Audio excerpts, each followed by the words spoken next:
네, 여야 의원들 두 차례나 국가기록원을 방문해서 남북 정상회담 회의록 원본을 찾았는데요. 결국 찾지 못한 것으로 알려지면서 파장이 커지고 있습니다. 국회 취재기자 연결합니다. 박기영 기자.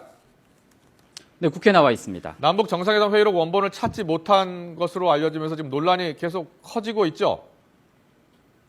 네, 그렇습니다. 여야 열람위원들은 지난 15일에 이어서 어제도 국가기록원을 방문해서 남북 정상회담 관련 핵심 단어로 검색을 시도했지만 회의록 원본을 찾지 못했습니다.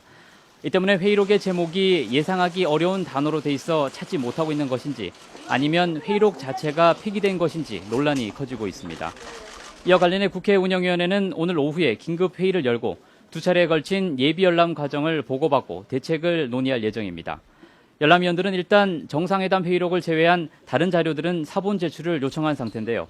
하지만 핵심 자료인 남북 정상회담 회의록 원본이 빠진 상태에서 다른 자료만 가지고는 열람의 의미가 퇴색될 수 있어서 본격적인 열람이 이뤄질 수 있을지 미지수입니다. 오늘 회의에서는 추가 검색어를 요청할지 여부와 참여정부에서 사용하던 이지원 시스템의 검색 방식 등에 대해서도 논의가 이뤄질 전망입니다. 이런 가운데 여야는 아침부터 비공개 회의와 긴급 최고위 등을 열고 회의록 관련 대응 방안을 모색하고 있습니다.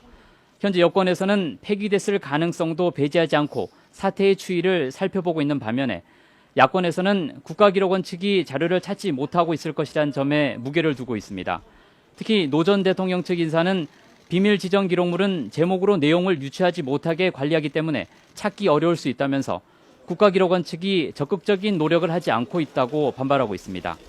하지만 이후에도 여전히 회의록을 찾지 못할 경우 회의록의 행방과 책임 소재를 놓고 여야 간 거센 공방이 예상됩니다. 국정원 국정조사 일정도 살펴보겠습니다. 일부 위원들의 재청 문제를 놓고서 파행을 거듭했었던 특위활동, 오늘부터 이제 본격적으로 재개가 됐죠? 네, 그렇습니다. 어제 민주당 김현 진선미 의원이 국정원 국정조사 특위위원회에서 사퇴하면서 여야는 국정조사 일정 정상화에 합의했습니다. 여야는 조금 뒤부터 특위 전체 회의를 열고 기관보고 일정 등의 안건을 의결하고 본격적인 활동에 들어갈 예정입니다. 기관보고 대상 기관은 법무부와 경찰청, 국정원으로 하고 오는 24일부터 사흘 동안 보고를 받기로 했습니다. 하지만 기관 보고를 공개할지에 대해서는 여야 간 이견을 좁히지 못하고 있습니다.